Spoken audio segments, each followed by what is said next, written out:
ها oo marka hore anaa cabsan waa jiray cabsi gelin jirtay ها marka hore anaa cabsan jiray waana 5 jir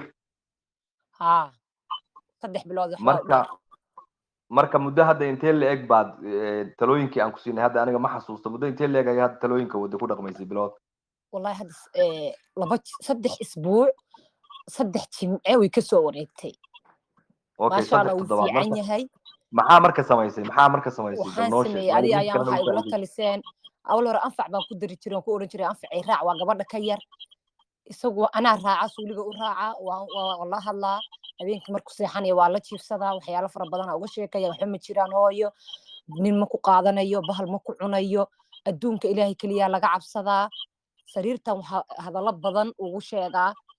hadda wuxuu sameeyaa xataa keligii inuu qolka galo kasoo qaato wuxuu u baahan yahay suuliga keligii galo jaranjarta inuu keligii ka degi karo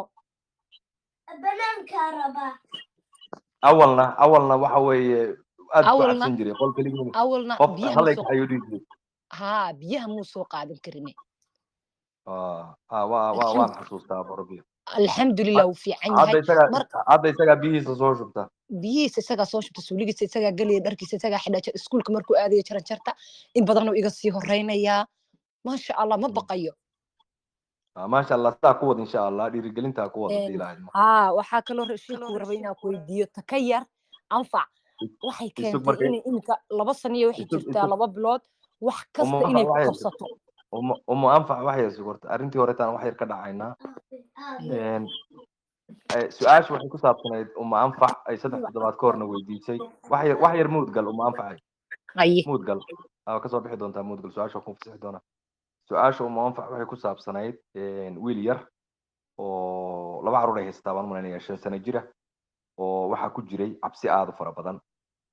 tacticada ama farsamada cabsidu waa dhaqan ka mid ah barbaarinta caruurta oo Soomaalidu isticmaasho waana khalad nidaamka noocaasa ilmaha in la cabsi geliyaa waxay ka hor istaagtaa inuu wax barto waxay ka hor istaagtaa horumarka maskaxda ayay ka hor istaagtaa waayo qof cabsanaya waxba ma baran karo waxna ma qabsan karo Soomaali haddaan nahay waxaan dhaqan u leenahay inaan ilmaha ku niraahno xuux baa ku cunaya bahal baa ku cunaya halkaa ha istaagin waxbaa ku qalanaya tuug baa ku qaadanaya ilmuhu waa daacad markuu yar yahay waxaasoo dhan wuxuu u qaadanayaa run hase ahaatee wax badan baan ka hadalay arrimahan hase ahaatee marka xoogaa soo yar weynaado oo ilaa 7 soo gaaro wuxuu ogaanayaa inaan xuux jirin inaan bahal qaadanayn inaan tuug qaadanayn in waxa hooyada iyo aabuhu sheegayaan ay been tahay wuxuu ogaanayaa markaa in waalidku ay yihiin kadaabiin beenlawiin inay yihiin nabiga calayhi salaatu wasalaam xadiis ka sugnaaday guri gabar saxaabiyada ayuu booqday markii uu booqday ayuu wuxuu arkay saxaabiyadii intay timir gacanta ku qabatay ilmo yar markaas oo adigu 2 sano ama sanad jira waxa ay ku leedahay hoo ku leh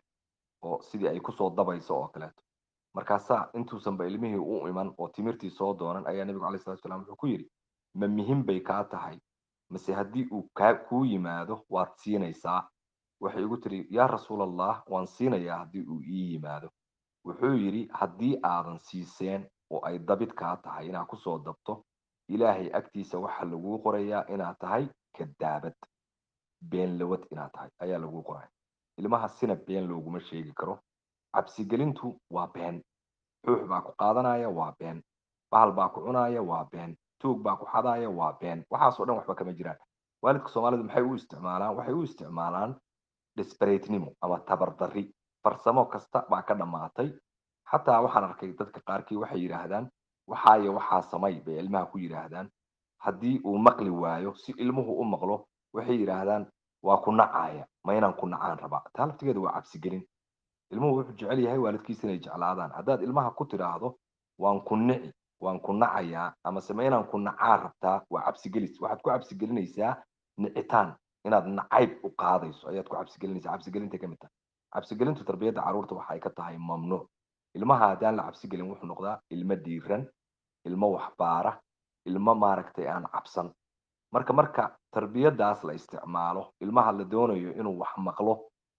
oo cabsigeliska uu waalidka ku maqlo si hawshu waalidka ugu fududaato waxaa ka dhasha wax la yiraahdo trauma ilmaha maskaxdiisa waxaa ku dhalata dhacdooyin fool xun oo ah inuu qolka mugdiga ka baqo inuusan fiiri hadda gabadhu waxay xustay uma anfac jikada inuusan biyo ka doonan kari jirin waxay xustay qolka hadduu rabo waa 5 jir alaab inuu ka soo qaato inuu dhihi jiray qof hay raaco in imaginationkiisa iyo maskaxdiisa mar walba uu sawiran jiray bahali iyo wixii lagu cabsi gelinayay inay meel walba ku jiraan 3 toddobaad muddo ah ayay waxay isticmaashay farsamo aan siinay oo ah waxba ha ka cabsan in meesha loo raaco nalka loo daaro talooyinka hadda ma wada xasuusto in la yidhaahdo ilaah un ka cabso cidna ha ka baqi waxa ka cabsanaysaa ma jirto ilmaha ma aha in xataa libaaxa lagu cabsi geliyo libaaxa ilaahay uguma talagelin dadka inuu cuno ilaahay wuxuu ugu talagalay keliya inaan isaga ka cabsano uguma talagelin inuu wax kaleeto ka cabsano sida aawadeed ilmaha wax wanaagsan in lagu tarbiyadayo inay ilaah keliya ka cabsadaan aysan waxba ka cabsan maska xataa inayan ka cabsan aniga aragtidaasaan qabaa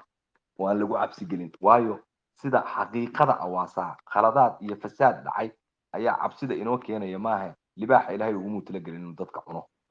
qofkii su'aal ka qaba si gaar ah ayaan arrinkaa ugula doodi doonaa marka muwaafaq farsamadaas ay isticmaashay waxay hadda caddaysay inuu qolka mugdiga ah keligiis galo inuu biyaha soo qabsado inuu aaminay warka hooyadiis in traumadii ay tartiib tartiib uga saarayso jawaabihii aan siinayna ay maasha allah anficeen muwaafaq waa hooyo dadaalaysa aad baan u jecelahay waalidiinta talooyinka la siiyo tijaabiya kadibna ka mira dhaliya waalidnimadu waxay rabtaa adkaysi siyaada ah bay rabtaa waxay rabtaa dulqaad fara badan bay rabtaa waxay rabtaa inaadan caroon waxay rabtaa inaad ku adkaysato sida haddaay sadiiq u sheegaya taleefonka wuxuu yidhi ilmaha 1 sano iyo 6 bilood jiray waxaan ku adkaysanay 4 beri buu ooyayay inaan u diidno oon dhahno taleefonkan aabbaa leh hooyaa leh ilmi go-aanka waa la qaatay waana uu ka go-ay umuwaafacay soo dhawow aad baa u mahadsan tahay su-aashaada kaleetaan u gudbaynaa insha allah soo dhawow muso khayr allah ku siiyo walaal allah ku barakeeyo walaal waxaan rabaa inaan ku weydiiyo anfac